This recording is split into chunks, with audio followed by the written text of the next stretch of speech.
China's President Jiang Zemin, conducted by Mike Wallace of the CBS program 60 Minutes. First, you'll see and hear the interview as it premiered Sunday night on 60 Minutes. Then, immediately afterward, we'll show you the uncut interview with President Jiang, answering questions about human rights and religion, allegations of illegal campaign contributions to U.S. politicians, and other issues. This edited portion of the interview is about a half hour. In the 50 years since the Communist Party took power there, China has had just 3 paramount leaders: Mao Zedong, Deng Xiaoping, and now Jiang Zemin, who currently rules over almost 1.3 billion people, 1 out of every 5 people on Earth. He has been in charge for 11 years since Deng chose him to restore stability after the brutality at Tiananmen Square. But still, Americans know remarkably little about this powerful man who arrives in New York City tomorrow to visit the UN and to meet with American business leaders. The president believes that China has been misunderstood here in America, and he wants Americans to get a more favorable, and he says, more realistic impression of his country. I hope to convey through your program my best wishes to American people. He's been called the silk-wrapped needle, and in this interview, you'll see why. For several years, we'd been asking to sit down with him. Finally, the president invited us to China and told us he was willing to answer any question. In a recent headline, in your government, or one of your government newspapers, China Daily, the paper called the U.S. a threat to world peace. Do you feel that way? That the United States is a threat to world peace? Candidly speaking, maybe it is because of the economic power and leading edge in science and technology that the United States enjoys, that more often than not, it tends to overestimate itself and its position in the world. But today, I want to convey a nice message to the American people, so I don't want to use too many tough words in our talk. Al Gore, George W. Bush, one of them is going to be president of the United States, while you are president of China. If they are watching right now, what would you want to say to them about future U.S. relations with China? I have a lot of friends among the leaders of both parties, Republicans and Democrats. So you give money to both their campaigns? Are you just joking? We have never done such things.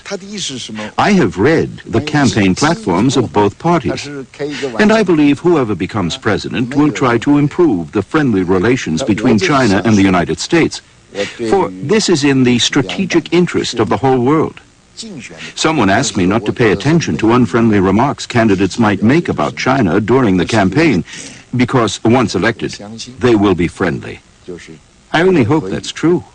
The president had agreed to give short answers so that we could cover more ground, and when I reminded him about it, he was ready for me. But I think my answer is roughly the same length as your question. I know it. That's absolutely true. If you make concise and brief questions, I'll give you brief answers. This was the first time Western television cameras had been allowed inside the president's summer compound on the beach at the resort town of Badaiha. It has been called China's Camp David. This is where the country's leaders meet in private every August to develop their plans for the coming year.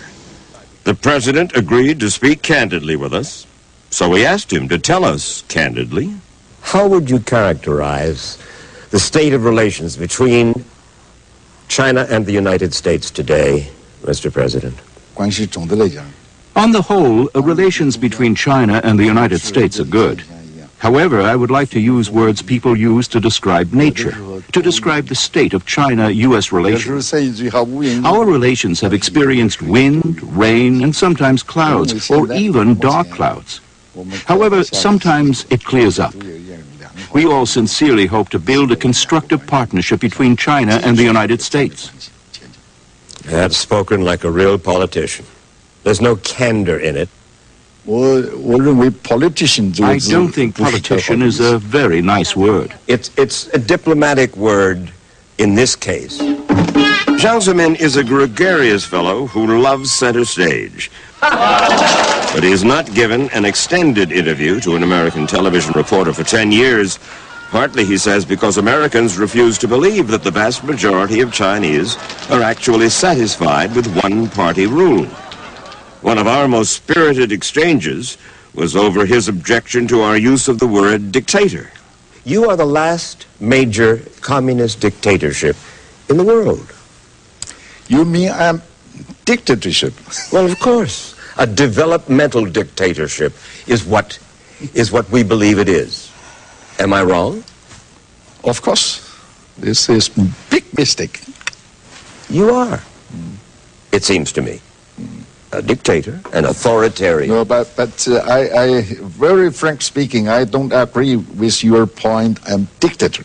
I know you don't. I know that you don't. But there's an old American phrase about if it walks like a duck and quacks like a duck and so forth, it's a duck. What means dictatorship? A dictator is somebody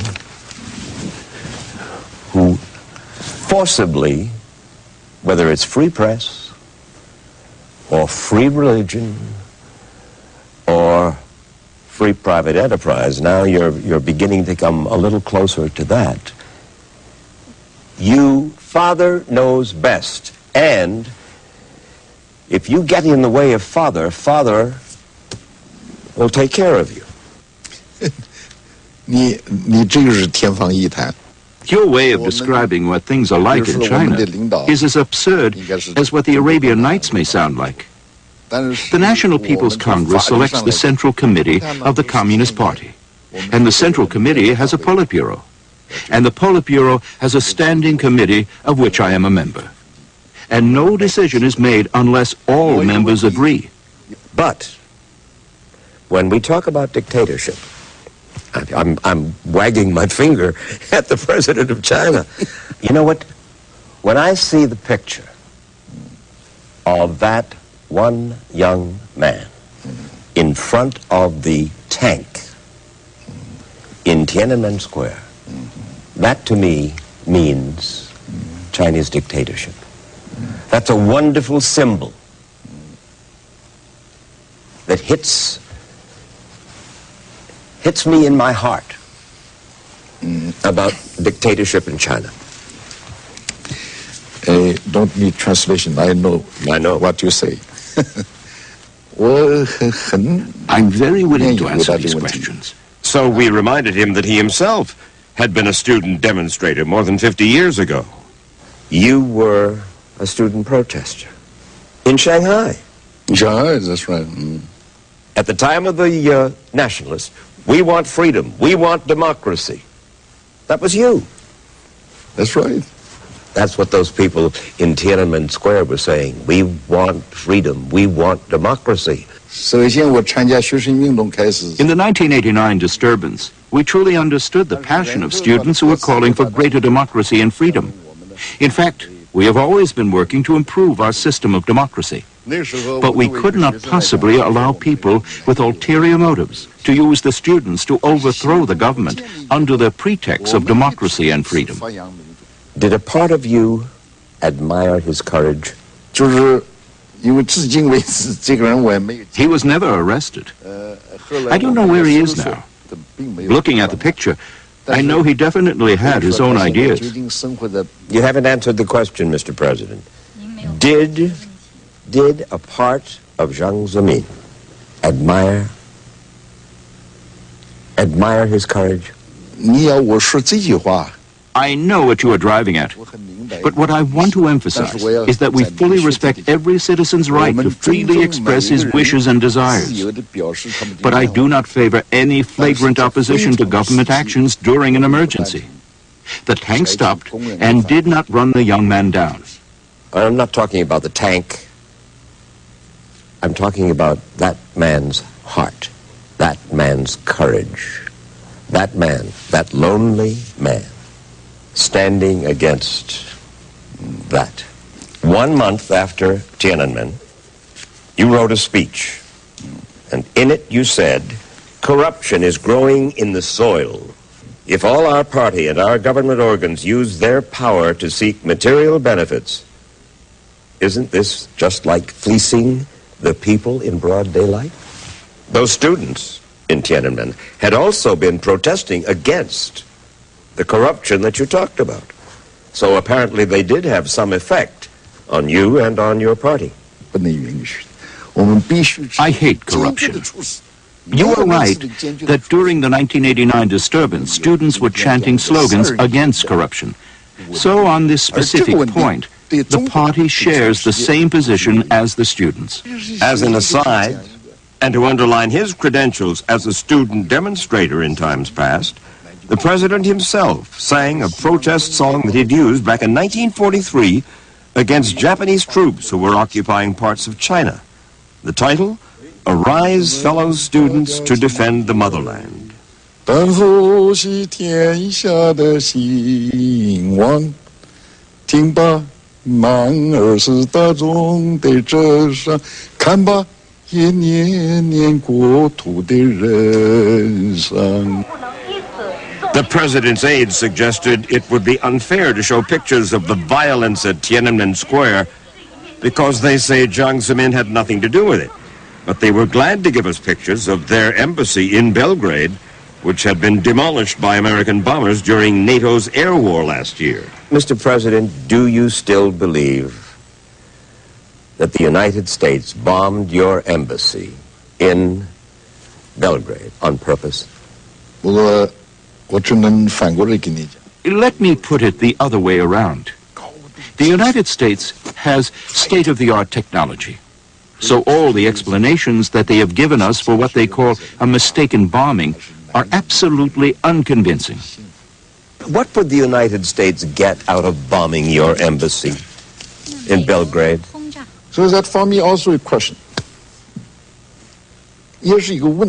The identification marks of the Chinese embassy in Belgrade were too clear for people to miss. So why has there been such an incident? It is still a question. But we have decided to look forward to improve China-U.S. relations. I understand that, and that's behind us. But, you know, it's possible for the CIA and the Pentagon to make mistakes. Stupid mistakes. The American people have no doubt in their mind, I think, that this was simply a mistake. President Clinton apologized to me for the bombing many times on the telephone. I told him, since you represent Americans and I Chinese, it would be impossible for us to reach total agreement on this issue. When 60 Minutes returns, the president will give us his views on Abraham Lincoln, American morals, and accused spy Dr. Wen-Ho Lee. President Jiang Zemin says his polls tell him the Chinese people believe that one-party rule is the best way to maintain stability and increase prosperity. And while the president is 74 and scheduled to step down in less than 3 years, he has indicated that he might stay on beyond that. His unfulfilled dream, of course, is to unite Taiwan with the mainland. And he told us that he would fly to Taiwan himself for unification talks if Taiwan were to agree in advance that it is part of China, which so far Taiwan has been unwilling to do. We asked the president about that Taiwan-born scientist who's become a source of some controversy in the United States and China. You know the name of Dr. Wen-Ho Lee? Do you know the man? I know, famous scientist. Famous scientist. Chinese. Chinese? Overseas Chinese. Overseas Chinese. Oh, overseas Chinese. He went to the United States in 1964 and had a wonderful career and went to Los Alamos National Laboratory, and suddenly they decided that he was a spy conceivably for you. Was he? I can tell you frankly, China was not in any way involved in Wen-Ho Lee's case. But we do know that he is a scientist. Who came here to China and talked to your scientists. That's nothing strange. It's just as normal as some Chinese scientists traveling abroad. Allow me to quote a Chinese proverb which goes, if you are out to condemn someone, you can always trump up a charge. We don't know what political motives are behind it. Today, the Chinese still see Wenho Li as a renowned scientist. That's all.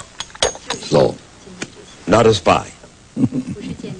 of course, You seem almost defensive.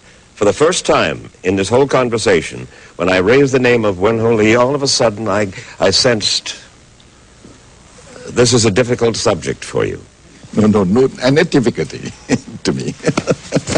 This is your feeling. Correct. Maybe under the lights. Conceivably under the lights. But what do you think? I'm not The supposed to scientist, think. even who is a spy, Chinese spy or not? Do I think? That's right. You were considered carefully. I am considering very carefully. You've stopped me. No. First time I discovered you faced the difficulty to answer this question. Yes, that's true. That's true. I probably shouldn't answer. If there was ever a time to change the subject, this was it. You studied the speeches of Thomas Jefferson and Abraham Lincoln as a youngster? When you were learning English? 很小，我在中学的时候学。 When I was in middle school. And later, when I was a teacher, I used Lincoln's Gettysburg Address in my course. Do you want me to quote some lines from it? I do indeed. I will tell you, 7 years ago, our fathers brought forth on this continent a new nation, conceived in liberty and dedicated to the proposition that all men are created equal. Why did you learn that by heart? 我就说为什么我 I 引证 focused 开 on the 始的 words, 这一段， all 就是 men 因 are 为 created equal. All men are created equal. Right. 而且我认为林肯的 Because this had a great influence on students when I was young. And I think what Abraham Lincoln described still remains the goal of American leaders today. It's true. especially the last paragraph, the government of the people, by the people, and for the people, never pushed from the earth. But Abraham Lincoln was elected by the people, correct? That's right. Why is it that Americans can elect their national leaders, but you apparently don't trust the Chinese people to elect your national leaders? Why? 我想告诉你 I am also an elected leader, though we have a different electoral system. Each country should have its own system because our countries have different cultures and historic traditions and different levels of education and economic development. Jiang was chosen by the top leaders of the Communist Party. Public elections occur only in some villages and small towns, and candidates must either be members of the Communist Party or run as independents. But I don't understand still why you have a one-party state. What would happen? What would happen in China if there were 2 or 3 parties? Isn't it conceivable that, as in the United States, the competition between the parties to represent the majority of the people in that country make for a better country? 关于这样一个问题呢 Why must we have opposition parties? You are trying to apply the American values and the American political system to the whole world. But that is not very wise. Many China scholars believe the president has in effect made a deal with the Chinese people to increase their economic and social freedom to work and live as they please, and in return the people give up any right to challenge the authority of the Communist Party. But the president doesn't see it that way. He told us the people and the party are working together toward mutual goals. 这一点我想很坦率地讲 Let me be frank. 所以我们双 China and the United States differ greatly in terms of our values.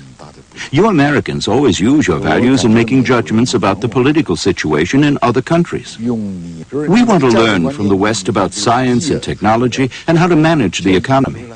But this must be combined with specific conditions here. 一直崇尚 That's how we have made great progress in the last 20 years.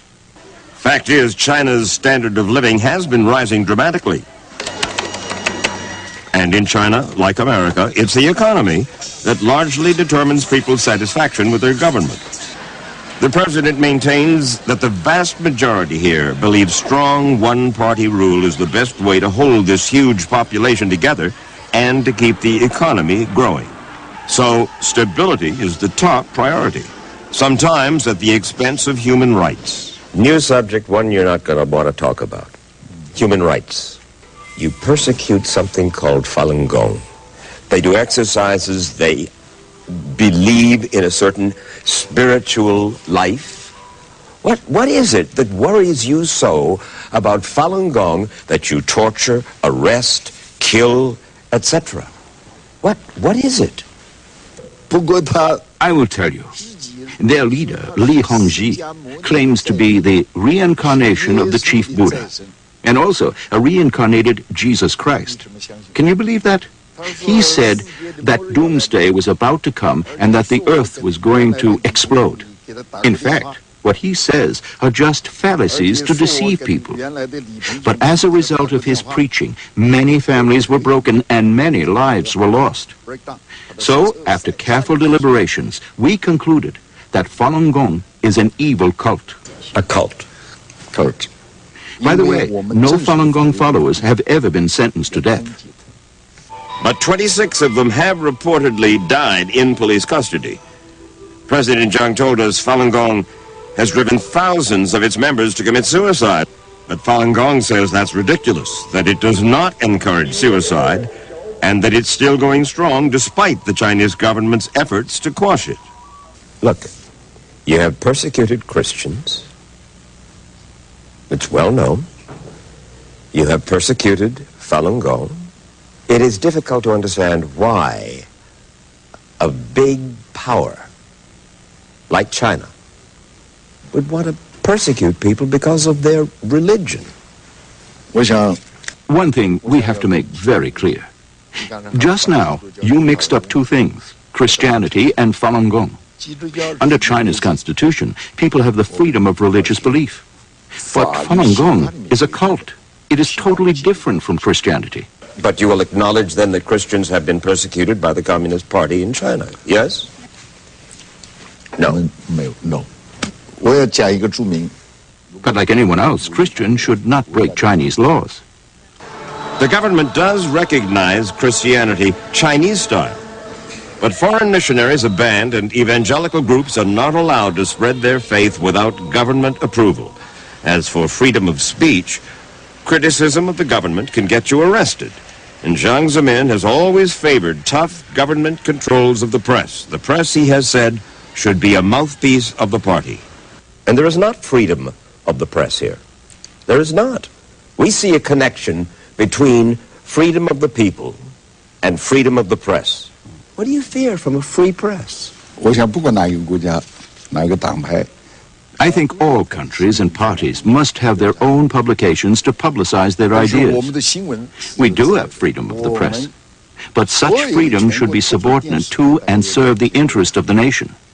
How can you allow such freedom to damage the national interests? You have blocked internet sites here in China, the BBC, the Washington Post. Why? Why block an internet site? You don't trust the people somehow to be able to pick stuff up off the internet and learn? We hope people will learn a lot of useful things from the internet.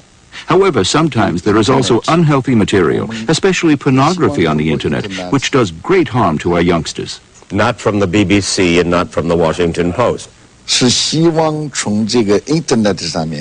They might be banned because of some of their political news reports.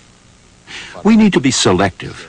We hope to restrict as much as possible information not conducive to China's development. Deng Xiaoping said, to get rich is glorious. Is it conceivable that the more material gains that we make as human beings, the more we become hedonists, permissive?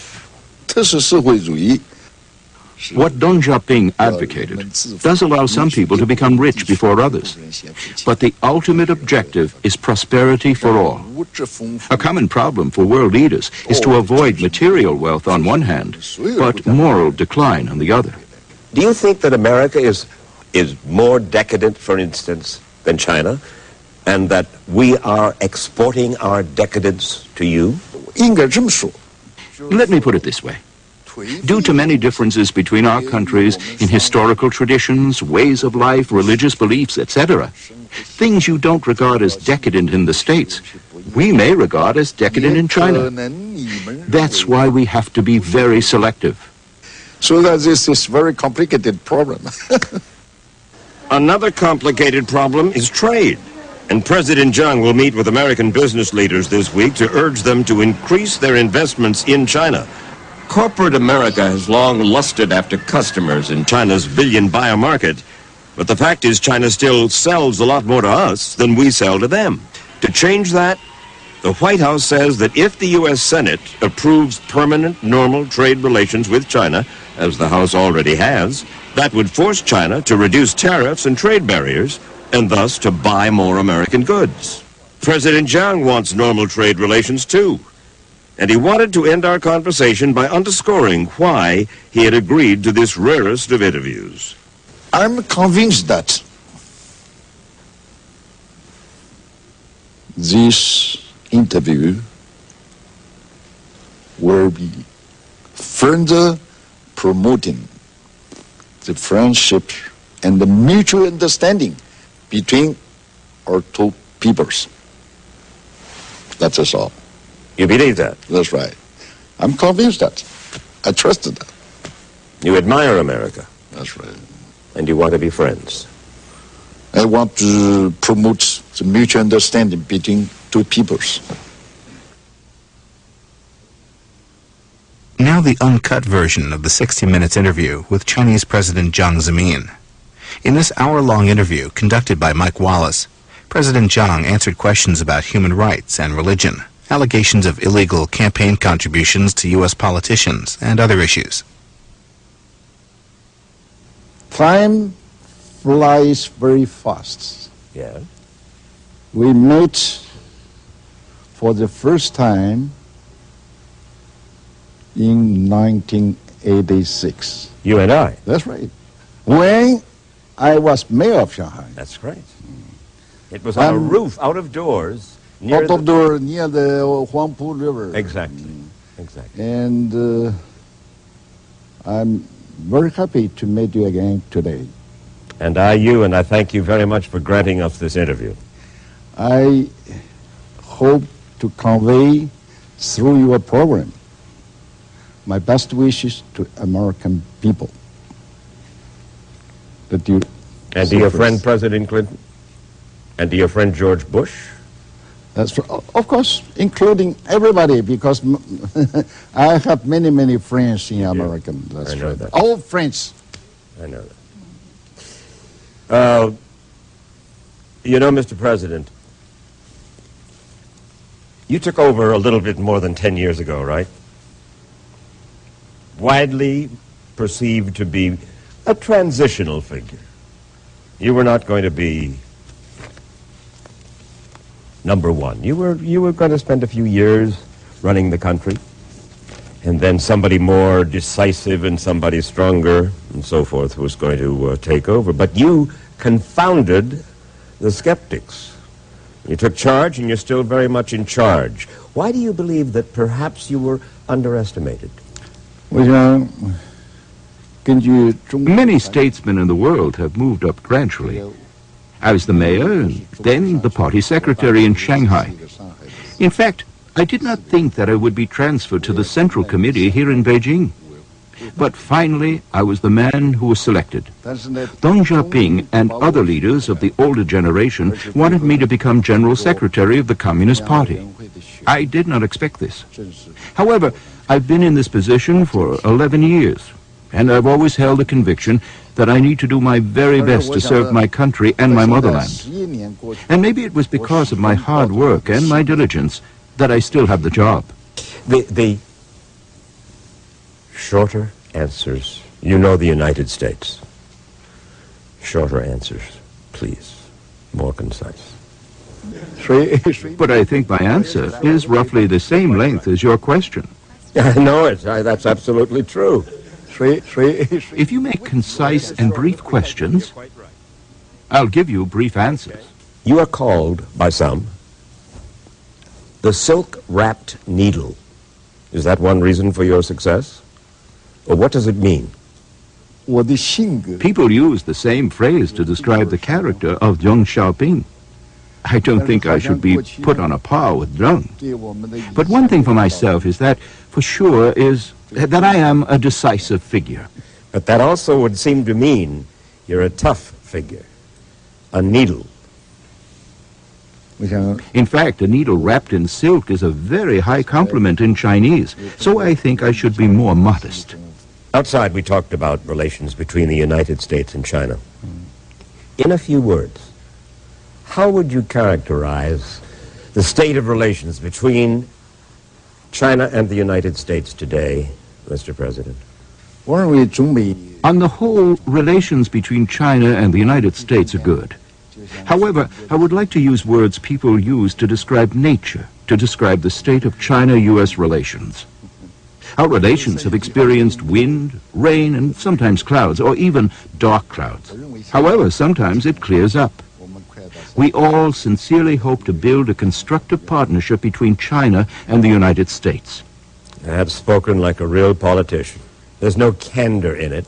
In a recent headline, in your government, or one of your government newspapers, China Daily, the paper called the U.S. a threat to world peace. Do you feel that way? That the United States is a threat to world peace? I don't think a politician is a complimentary word. No, it's not a nice word. It's a diplomatic word in this case. In other words, look, either you believe that the United States is a threat to world peace, or you do not. Which is it? And if so, in what way are we a threat to world peace? That was the headline when Defense Secretary William Cohen came here to China. I have a lot of friends in the United States, both Democrats and Republicans, and every time I have meetings with them, we exchange views in great candor and great frankness. So candidly speaking, maybe it is because of the strong economic power and the leading edge in science and technology that the United States enjoys, that more often than not it tends to overestimate itself and its position in the world. Today, I want to convey a friendly message to the American people. But I do want to say that there may be a certain touch of hegemonism in the leadership of the United States. That same newspaper said that the United States is power mad. I quote, power mad. Well, as I said to you earlier, I hope that through our talk today, I will be able to convey a message of friendship and mutual understanding between the Chinese and the American people. So if you permit, I would like to refrain from using too many tough words in our conversation. I think I made myself very clear when I said that the United States enjoyed a developed economy and also a leading edge in science and technology. This has put you in a rather advantageous position and very often makes you feel more equal than the rest of the world. You mean we look down at China? We are too prominent in Asia? Well, I am not talking about the United States' attitude toward China in particular. China is a country with 5,000 years of history and also more than 1.2 billion people. We have accumulated a significant economic foundation over the past 20 years of reform and opening up. So I'm afraid the United States simply cannot afford to look down on China. Understood. Let me, if I may, you studied the speeches of Thomas Jefferson and Abraham Lincoln as a youngster? When you were learning English? In fact, I was in middle school. And later, when I was a teacher in the night school in Shanghai, I also selected Lincoln's Gettysburg Address as part of my course. And maybe you want me to quote some lines from that speech. I do indeed. 407 years ago, our fathers brought forth on this continent a new nation, conceiving liberty and dedicate to the proposition that all men are created equal.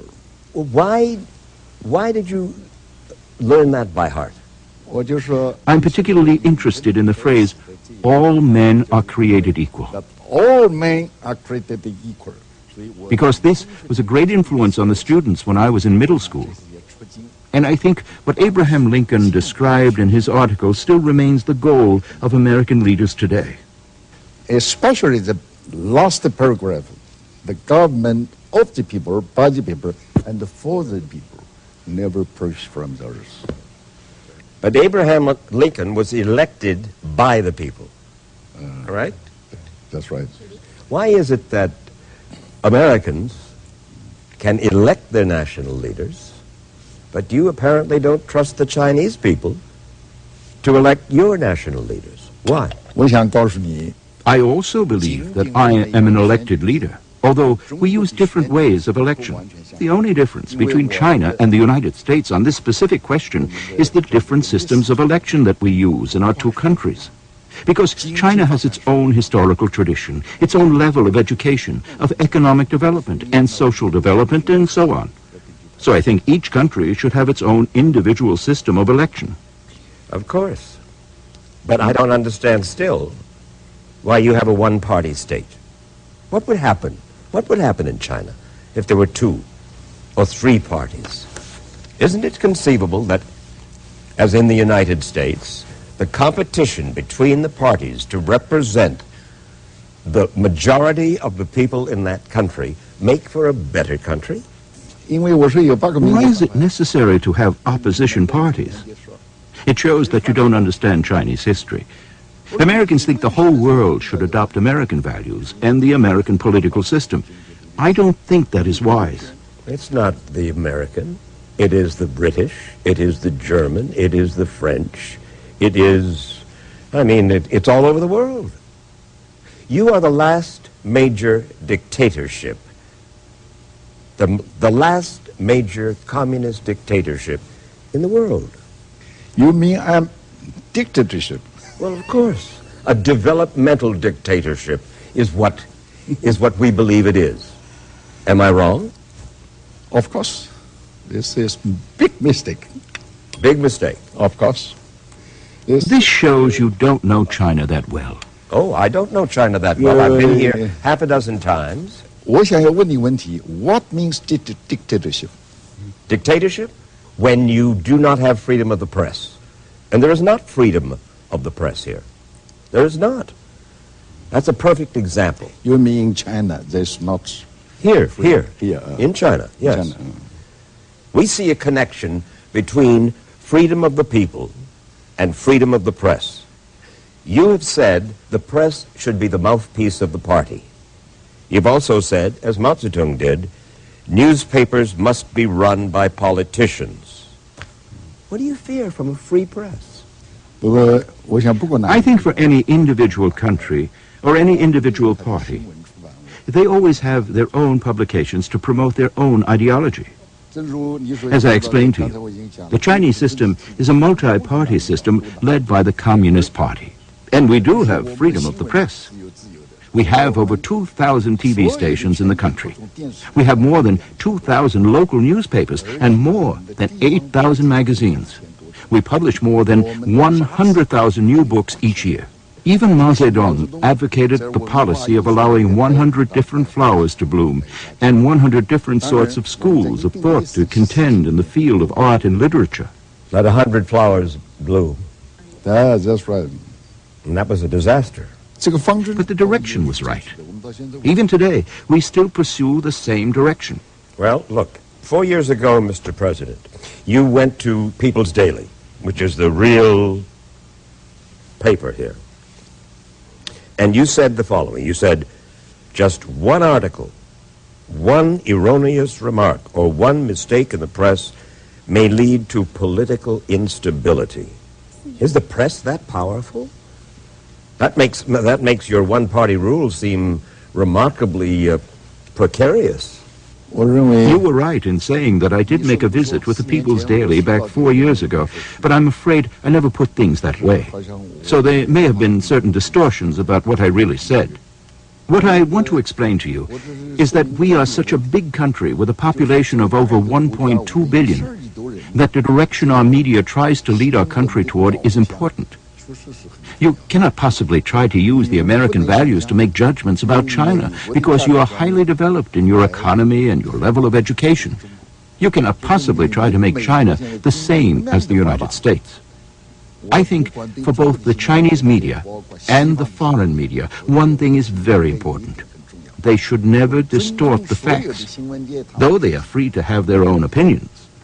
This is very important for the Chinese media, particularly the People's Daily, because it is the major newspaper for the Chinese people. If there is a mistake in the newspaper, people will believe what they read. The situation is different from yours. You can report any story any way you want. Even if you make a mistake in your newspaper, it won't have serious consequences. For example, I'm here right now, talking to you in bd. I've read some foreign papers that say I'm in Dalian right now. If this report were true, how could I possibly be sitting here talking to you?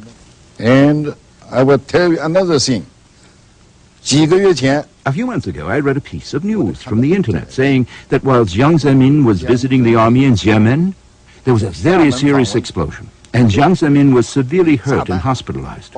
However, at that time, I was in Beijing.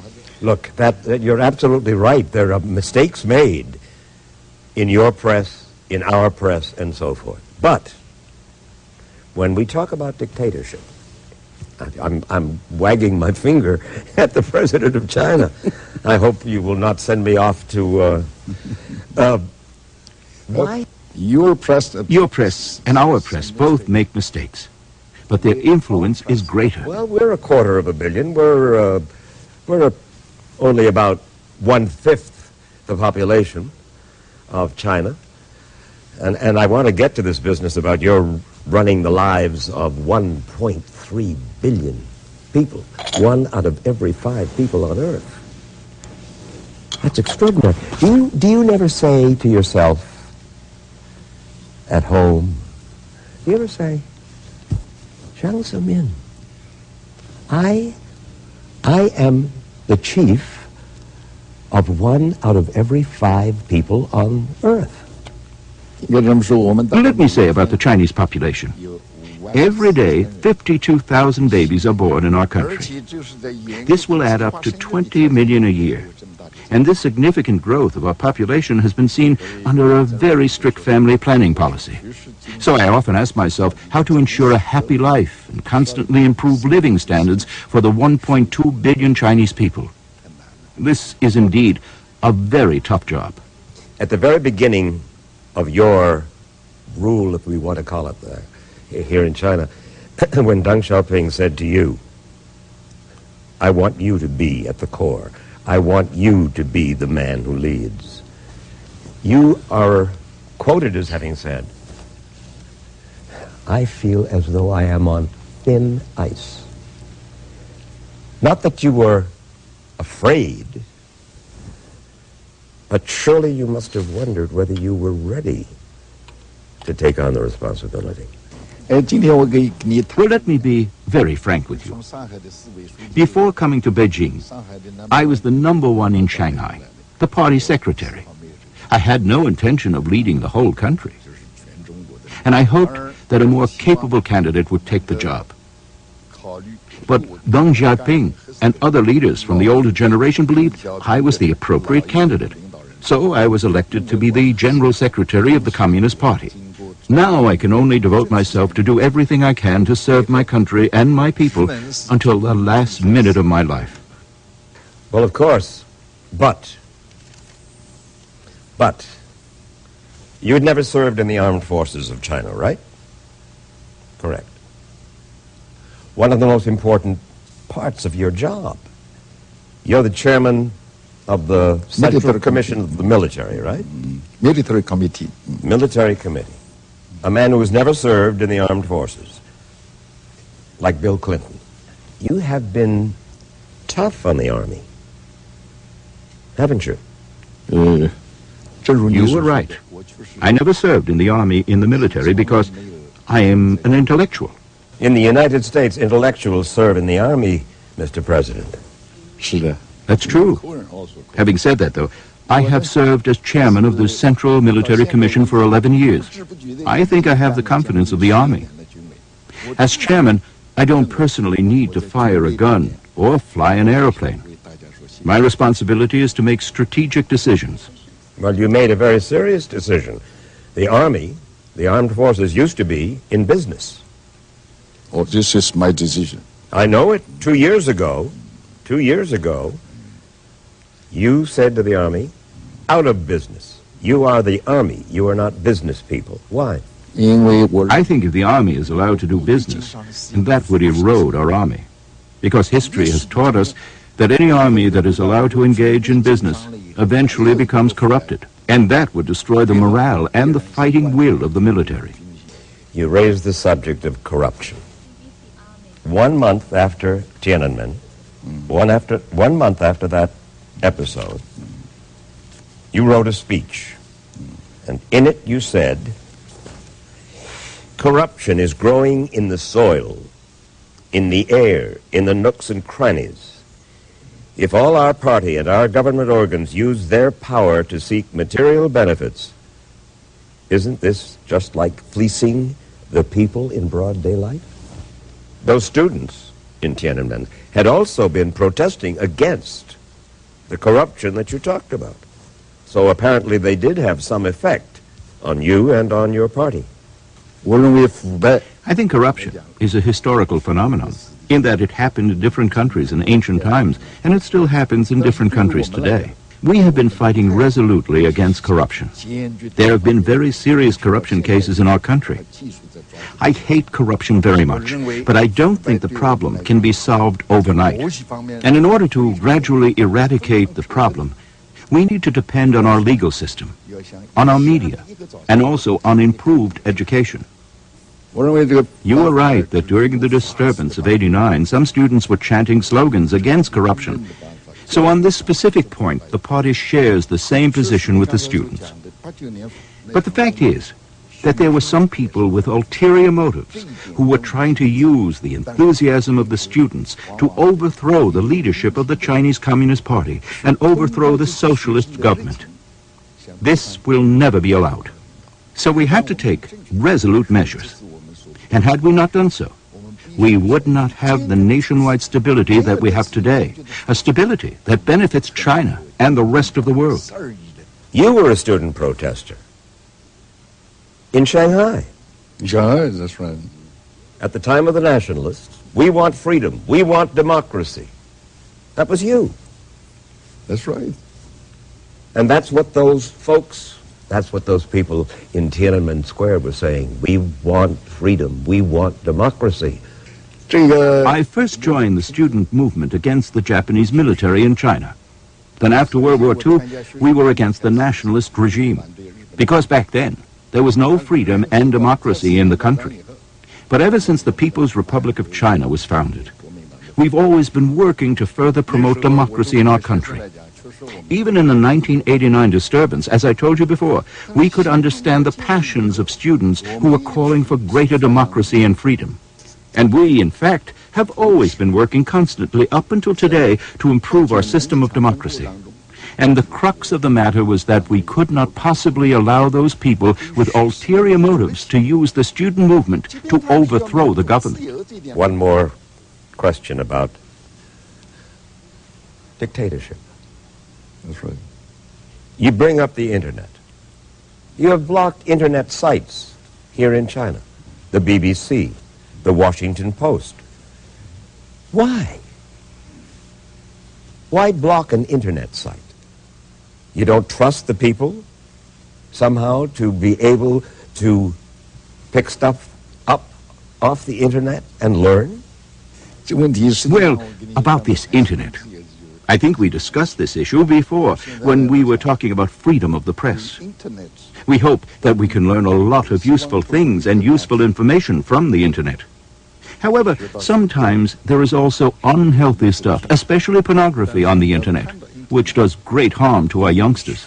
Not from the BBC and not from the Washington Post. 当然，你刚才提到 BBC 啊，它也可能。As for examples you have given, such as BBC and the others, they might be banned because of some of their political news reports. We need to be selective. We hope to restrict as much as possible information not conducive to China's development. New subject, one you're not going to want to talk about. Human rights. You persecute Christians. You persecute something called Falun Gong. What in the world? For what reason this spiritual undertaking, according to my understanding, and I have met the man in New York, what was his name, Li Hongzhi? Li Hongzhi. I met him. You met him? Yes, I sat down with him in like this. Like this. And they do exercises. They believe in a certain spiritual life. What is it that worries you so about Falun Gong that you torture, arrest, kill, etc.? What is it? At first, I would like to ask you, you also trust the Falun Gong? Trust them? I don't know enough about them. I will tell you. Li Hongzhi claims to be the reincarnation of the chief Buddha and also a reincarnated Jesus Christ. Do you believe that? He said that doomsday was about to come. And he also said that the earth was going to explode.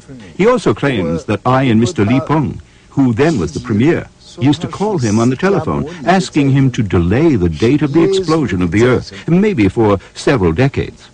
But we had never talked to him. Well, by making all these claims, he wants to achieve nothing but people's trust, people's belief in him. He wants to create the impression that he knows the Chinese leaders very well. In fact, what he says are just misleading words. In fact, as a result of his preachings, many families were broken and many lives were lost. So, after careful deliberations, we draw the conclusion that Falun Gong is a cult. Look, you have persecuted Christians. It's well known. You have persecuted Falun Gong. It is difficult to understand why a big power like China would want to persecute people because of their religion. 我想要分清一个问题。 One thing we have to make clear. Just now, you mixed up two things, Christianity and Falun Gong. Under China's constitution, the Chinese people have the freedom of religious beliefs, including the freedom to believe in Christianity. But Falun Gong is a cult. It is totally different from Christianity. When I was a college student, I sometimes attended Christmas Eve parties. But you will acknowledge then that Christians have been persecuted by the Communist Party in China, yes? No.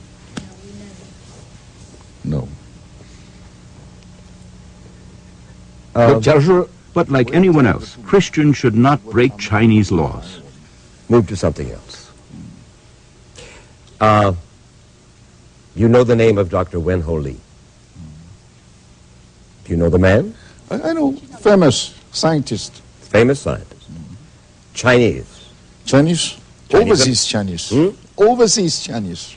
Oh, overseas Chinese. He went to the United States in 1964 and had a wonderful career and went to Los Alamos National Laboratory, and suddenly they decided that he was a spy conceivably for you. Was he? I can tell you frankly, China was not in any way involved in Wen Ho Li's case. We only know about Wen Ho Li as a well-known scientist. Who came here to China and talked to your scientists. Very natural. This is just natural for him to come and visit us and to talk with the Chinese scientists. Just as normal as some Chinese scientists who also travel abroad. Well, I'm by no means trying to defend Wen Ho Li. He can defend himself. However, allow me to quote a Chinese proverb which says that if you are about to condemn someone, you can always trump up a charge. We don't know what political motives are behind it. I will tell you an example. A very famous scientist, Einstein.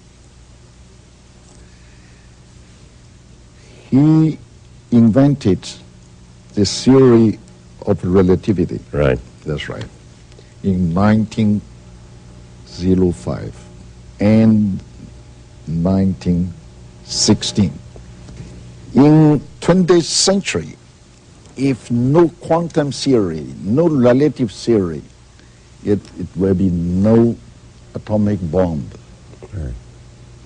But Einstein, I'm convinced that Einstein, he didn't like to use his theory to make the bomb, you know.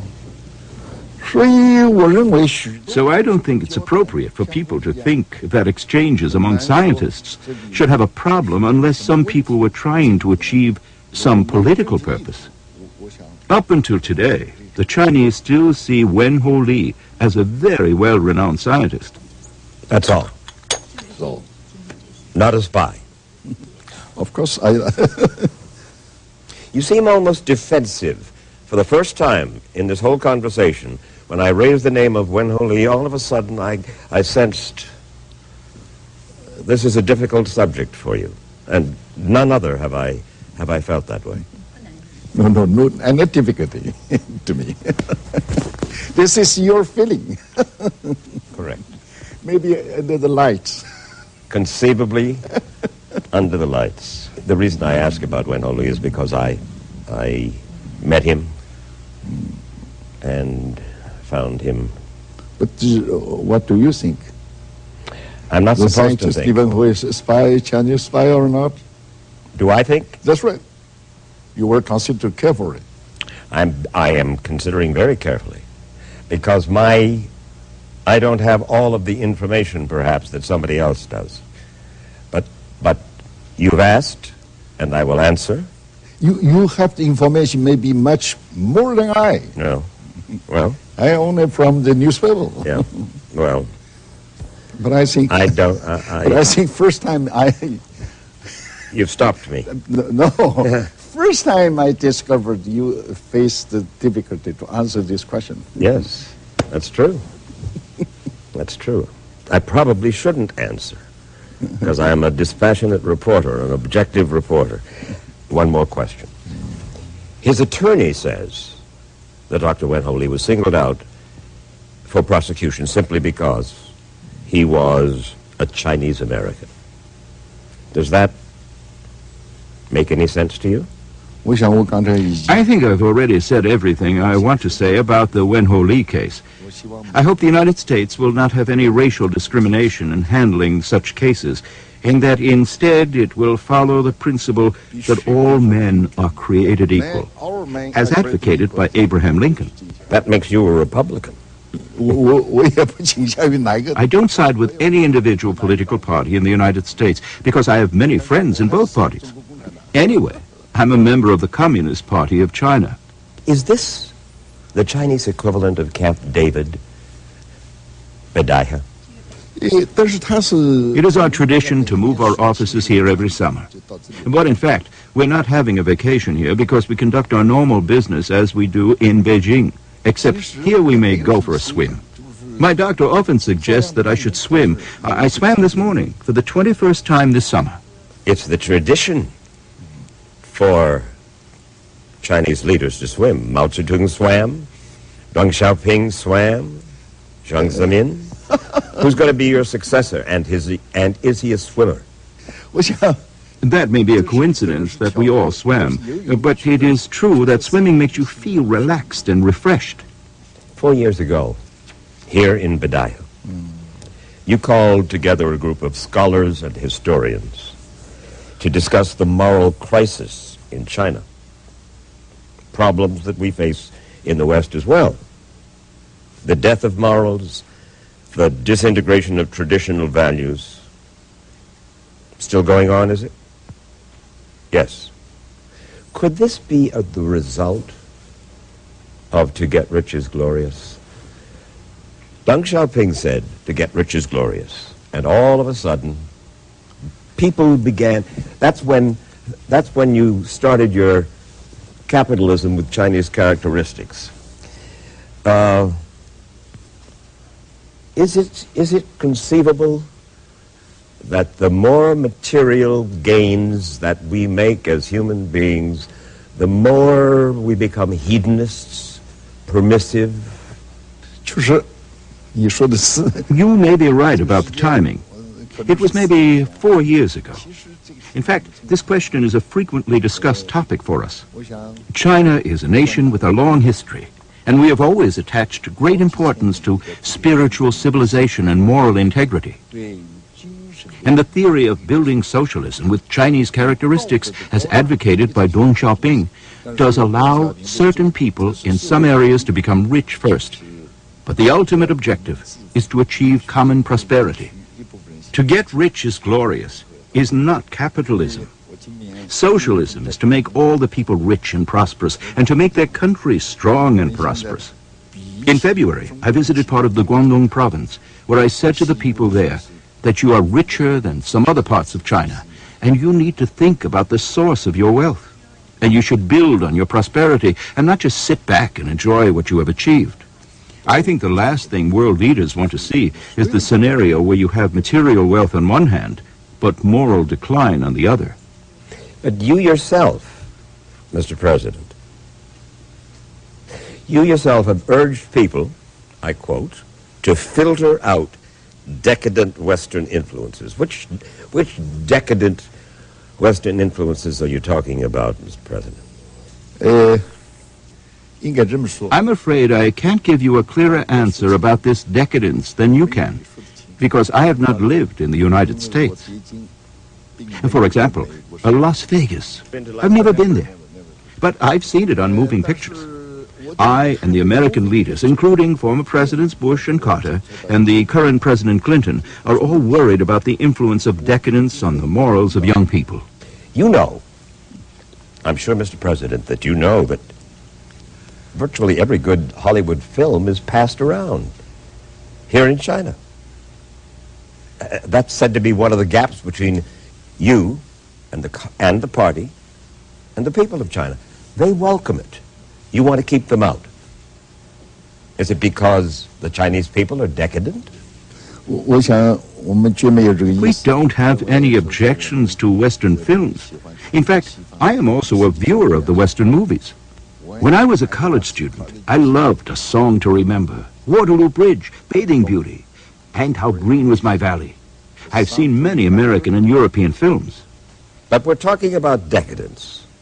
Do you think that America is more decadent, for instance, than China, and that we are exporting our decadence to you?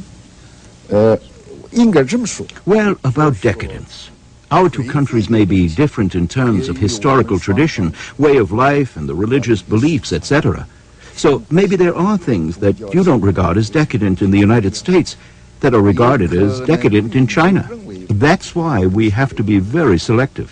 For instance, Titanic was a big hit in China, and I watched the film. I also saw Gladiator and Forrest Gump. For instance, the movie called Gladiator describes a part of history in the Roman Empire.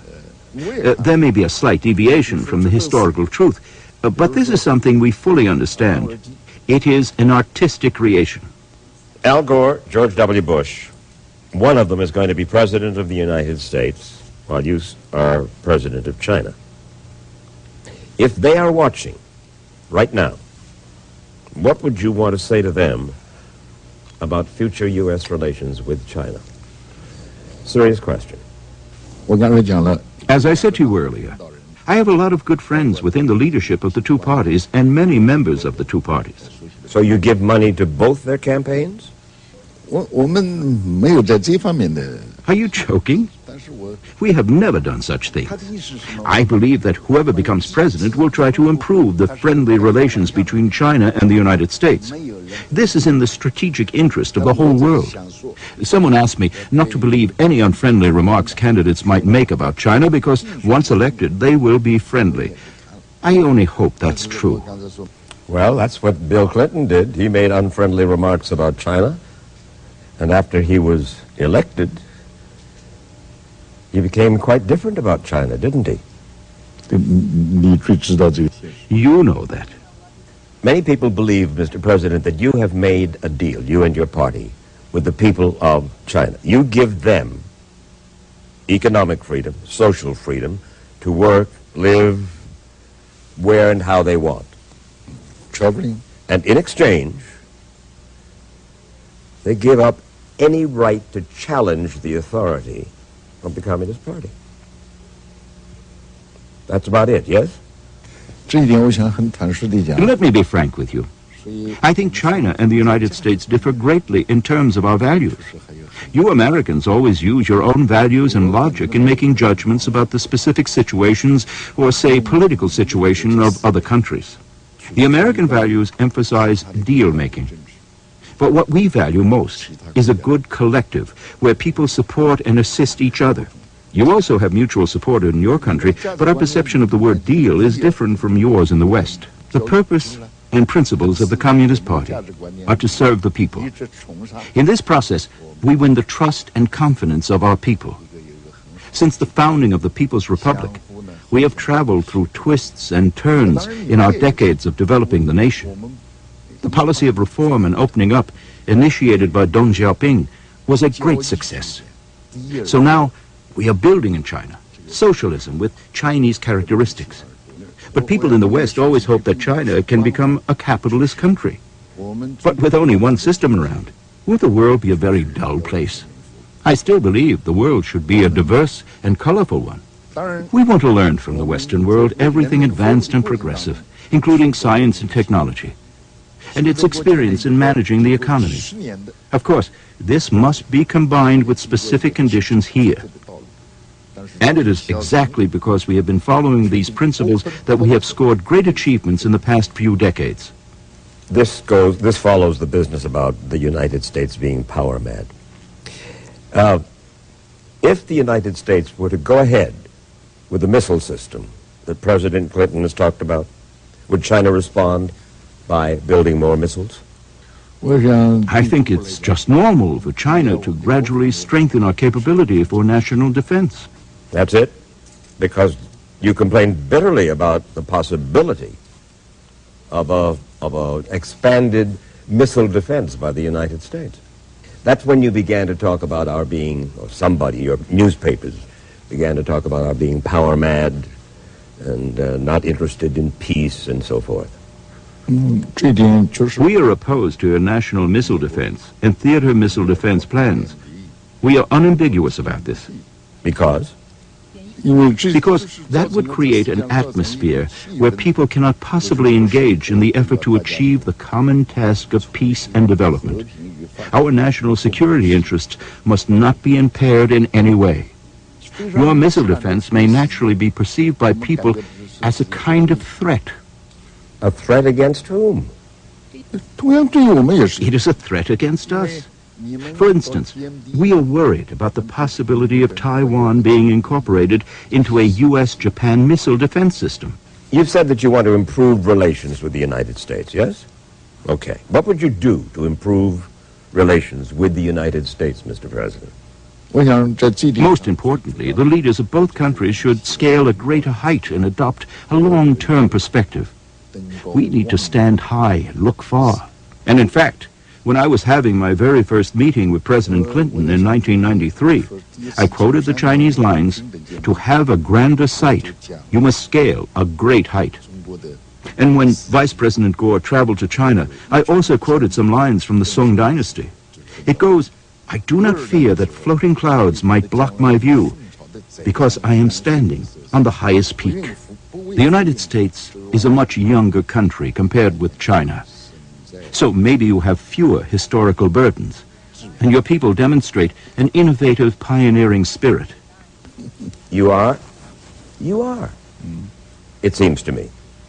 A dictator, an authoritarian. No, but I, very frank speaking, I don't agree with your point. I'm dictator. I know you don't. I know that you don't. But But There's an old American phrase about if it walks like a duck and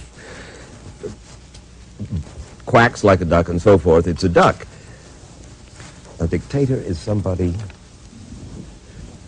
who forcibly, whether it's free press or free religion or free private enterprise, now you're beginning to come a little closer to that.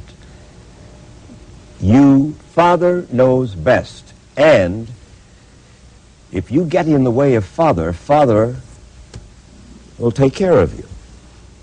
That's what a dictator is, in effect, politically. I think your way of describing what things are like here in China is as absurd as what the Arabian Nights may sound like. The reality in China is that we have leadership by the Communist Party. According to law, the party only makes recommendations. Everything needs to be approved by the National People's Congress. By the National People's Congress. Of course. All of whom are members of the party. No. And all of the ministers. Their nominations are approved by the National People's Congress. And also the leadership of the State Council. So the State Council looks after the day-to-day business of the country. The supreme power of the Communist Party lies with the National Congress. And the National Congress chooses the Central Committee. And the Central Committee has a Politburo. The Politburo has a standing committee of which I am a member. So every week the standing committee members have a meeting. And the meeting is held in an open, democratic atmosphere. When one member of the standing committee has an objection, I will not make a decision. Look, one last question. Dictatorship. You know what? When I see the picture of that one young man in front of the tank in Tiananmen Square, that to me means Chinese dictatorship. That's a wonderful symbol that hits me in my heart about dictatorship in China. I don't need translation. I know what you say. I'm very willing to answer these questions because Barbara Walters of ABC had asked me the same question about 10 years ago and gave me a photo. And I said this young man was not arrested and did not get hurt because the tank stopped in front of him and refused to crush him. And Barbara also gave me the name of who she believed was the young man, although I may have forgotten a specific name, but I asked people who were working with the public security agencies to use all of their networks to check out the whereabouts of that young man. And after a month-long investigation, I could say for sure that this young man has not been arrested. Did a part of you admire his courage? In fact, I've never met this young man, although we're trying to search out his whereabouts. But we do know that he was never arrested. I do not know where he lives now in China, but looking from the picture, I know he definitely had his own ideas. But whether his ideas were correct ones, that's an entirely different question. I cannot tell for sure who and what had influenced him. You haven't answered the question, Mr. President. Did a part of Jiang Zemin admire his courage? Now, I know what you're driving at. But what I want to emphasize is that we fully respect people's rights to freely express their wishes and desires. But I do not favor any flagrant opposition to the government's measures during an extraordinary situation. The tank stopped and did not run over the young man. Even under extraordinary circumstances, our troops remained very rational and reasonable. I'm not going to get an answer, and I understand. But I'm not talking about the tank. I'm talking about that man's heart, that man's courage, that man, that lonely man, standing against that. You were a student protester back in the Shanghai days. I can see that perhaps you, Jiang Zemin, would have done the same thing at that time, before That was before you joined the Communist Party. That's what I'm asking. 这是我要跟你讲。 In 1943, I was still in Nanjing, attending university. The Japanese had occupied many parts of China, including Nanjing. The Japanese wanted the Chinese to get addicted to opium. So we launched an anti-opium movement and smashed many opium houses. When we confronted the Japanese military, who were pointing their bayonets and guns at us, we sang our protest song, "Arise, my fellow classmates, and defend the motherland." 同学们，大家起来，担负起天下的兴亡。听吧，满耳是大众的这声，看吧，也年年国土的人生。 Do you take opinion polls to find out what the Chinese people are thinking? 我们也有这种调查。 We select a group of people, a sample, to ask their opinion. And we try to know what they're thinking. And we also make the conclusion based on scientific methods. But So you poll just the way Bill Clinton polls. 我也经常跟 Well, I also have personal contacts and keep in personal touch with the people. Do you, today, Mr. President, do you still believe that the United States bombed your embassy in Belgrade on purpose? Well, let me put it the other way around. The United States has state-of-the-art technology. So all the explanations that they've given us for what they call a mistaken bombing are absolutely unconvincing. You don't believe that? What would the United States get out of bombing your embassy in Belgrade? So that for me also a question. 也是一个问题。 Because you have such state-of-the-art technology and a sophisticated military command system with advanced radio communication equipment.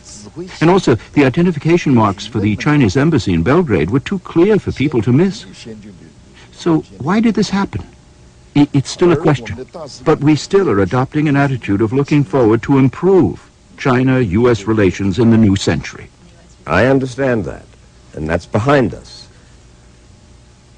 But, you know, it's possible for the CIA and the Pentagon to make mistakes. Stupid mistakes. The American people have no doubt in their mind, I think, that this was simply a mistake. Your planes would not bomb one of our embassies. Can you imagine if a Chinese plane bombed one of our embassies? There'd be hell to pay in America, as there was hell to pay in China. But why would you want to bomb an embassy? Why would we want to bomb an embassy? What message are we sending by bombing the Chinese embassy? Why don't you just say, you know something? It was a mistake. It was an accident. 我是给 Clinton 讲过。 After the incident took place, President Clinton called me on the telephone several times, expressing his apology to me. And I said to him that after the bombing in Belgrade of the Chinese embassy, the 1.2 billion Chinese people, they all stood up in an angry roar against that incident. And I said to the president, to your president, though we have a very big population, we still highly cherish each and every Chinese life, which we believe is all too precious. We lost 3 lives in that bombing. And I said to him, it's not easy to guide the feelings of 1.2 billion angry people towards sensibility and good reason. And since you represent the Americans, just as I represent the Chinese, it would be impossible for us to reach total agreement on this issue. In 2002, Mr. President, you are through with this term in office, yes? That's right. My term for the presidency will end in 2003, and for General Secretary in 2002. 2002, 2003, do you intend to give up any of your 3 posts? 我想你是 Oh, you ask very sharp, tough questions. Well, I'm afraid I can't give you a definitive answer today at this moment. because what will happen will be decided through our democratic system. It all depends on what the entire Chinese people and what the entire membership of the CDC will say. Anyway, we have to make sure that stability is maintained in such a big country with 1.2 billion population. I'm convinced that this interview will be further promoting the friendship and the mutual understanding between our two peoples. That is all. You believe that? That's right. I'm convinced that. I trusted that. You admire America? That's right. And you want to be friends? I want to promote the mutual understanding